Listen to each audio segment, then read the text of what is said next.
À l'issue d'une conférence de presse tenue ce jour, initiée par l'ex-premier ministre Mounzarou Ndefa-Ntsakaviju, cet ancien responsable a apporté son point de vue face à la tournure actuelle des événements dans la nation. Il a à cet effet émis des critiques négatives à l'encontre de l'état de transition actuel. Il a souligné que le changement qui a été prévu et que le peuple a accordé durant la lutte populaire de 2009 n'est pas lieu, ou du moins s'est muté en chemin. Durant son allocution, Mounzarou Ndefa n'a pas raté l'occasion de parler de la poursuite des trafic de bois de rose, de la mauvaise gestion des fonds publics dont il qualifie de gabegie. Mounzarou Ndefa s'est également manifesté contre la non-transparence dans la mise en place des Tsenamouj. Il a avancé que la réalisation des Tsenamouj n'a pas suivi ni respecté les normes requises. Aucun appel d'offres n'a eu lieu, a-t-il souligné, et même les noms des prenants n'ont jamais été révélés au grand public. Mais parmi les points saillants dont il a tenu à apporter des précisions était le prochain référendum. Le président national du Monima a affirmé que les élections, notamment le référendum, ne sera pas une des solutions à la crise. Il ne répond pas non plus aux aspirations du peuple qui a soif d'un changement réel et qui, selon lui, ne sera pas reconnu à l'international. Concernant l'affaire Philippe Verdon, il a souligné qu'il n'entre pas dans les détails, notamment du différend qui a eu lieu entre lui et l'autre ressortissant français. Toutefois, il a dit contre la réaction de l'État par rapport à Philippe Verdon qui, selon lui, était venu plusieurs fois dans la Grande Île depuis mai 2009 après la levée de l'interdiction d'entrer dans le territoire malgache ordonnée par lui quand il était Premier ministre. Il a affirmé que l'amitié qui les liait datait de très loin et que les faits qui s'étaient passés récemment visaient surtout Philippe Verdon en tant que son invité.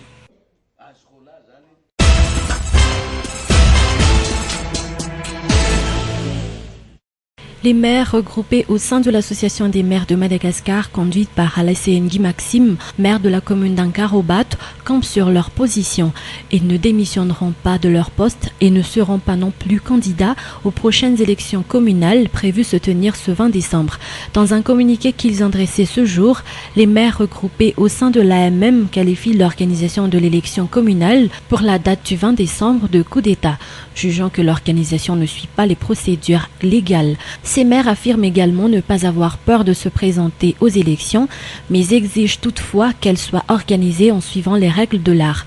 Rappelant qu'au début de leur manifestation, ces maires avaient souligné que leurs revendications n'avaient rien de politique. Toutefois, grande fut notre surprise en lisant le communiqué qu'ils ont sorti ce jour. En effet, même la tenue de la conférence nationale à Ivat est remise en cause. Ces maires avancent que les forces vives de la nation n'y ont pas toutes été représentées, mais surtout, elle n'a pas vu la participation des maires.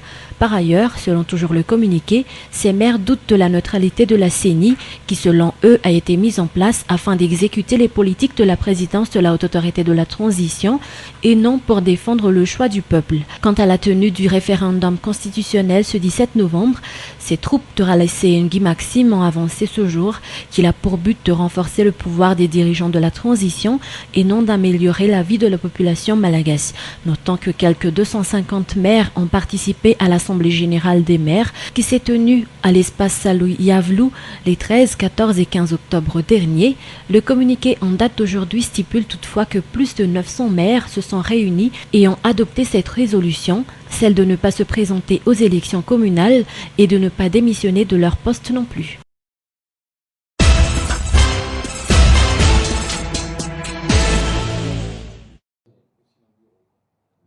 Les sanctions prises par la communauté internationale est injuste, ont fait remarquer les membres de l'association Madagascar Développement Plus ce jour lors d'une conférence de presse qu'ils ont tenue conjointement avec l'association Madagascar Amanjous conduite par Yvette Silla. En effet, ces sanctions ne font que pénaliser davantage la population malgache qui est déjà tombée au plus bas, ont-ils souligné. Par conséquent, plusieurs actions de plaidoirie auprès du président français Nicolas Sarkozy et du secrétaire général de l'OIF, le Sénégalais Abdou Diouf, seront entreprises par cette association regroupant des parlementaires, des hommes d'affaires et des artistes français et malagasy. Actuellement, c'est vrai que Madagascar, par exemple, a été mise un peu à l'écart de l'Organisation internationale de la francophonie. C'est à cause de cela d'ailleurs que le sommet de la francophonie n'a pas pu se tenir ici à Tananarive. Et je connais bien Abdou Diouf avec qui j'ai travaillé. Il était président du Sénégal à l'époque où j'étais secrétaire d'État chargé de la francophonie dans le gouvernement d'Alain Juppé. Le connaissant bien, je pense que je peux solliciter beaucoup plus facilement, je l'ai déjà rencontré à plusieurs reprises, beaucoup plus facilement un rendez-vous pour lui expliquer que les sanctions qui sont prises à l'égard de Madagascar à l'heure actuelle, en fin de compte, sanctionne beaucoup plus le petit peuple, celui qui a le plus besoin du soutien de l'extérieur, et qu'il serait assez injuste de maintenir cette sanction-là, d'autant que nous avons reçu des assurances de la part des plus hautes autorités de votre pays sur la remise en marche d'un processus démocratique avec d'abord ce référendum et ensuite des élections qui vont se tenir. Et je crois que nous ne pouvons que prendre acte de cela et faire en sorte que Madagascar retrouve toute sa place au sein de la francophonie, parce que j'ai pu remarquer que vous étiez quand même un des pays de la francophonie les plus actifs pour le partage de la langue française. J'ai pu le voir dans vos médias, j'ai pu le voir au niveau de votre population. Je peux vous dire qu'il y a de nombreux pays de la francophonie qui ne sont absolument pas du tout à votre niveau. Ces membres de l'association Madagascar Développement Plus sont dans nos murs depuis le mercredi 27 octobre 2010. Durant leur séjour à Madagascar, ils s'informeront sur la situation politique qui prévaut dans le pays. Sur le plan socio-économique, ces Français entreprendront également une mission d'évaluation de la coopération décentralisée qui existe entre les deux pays.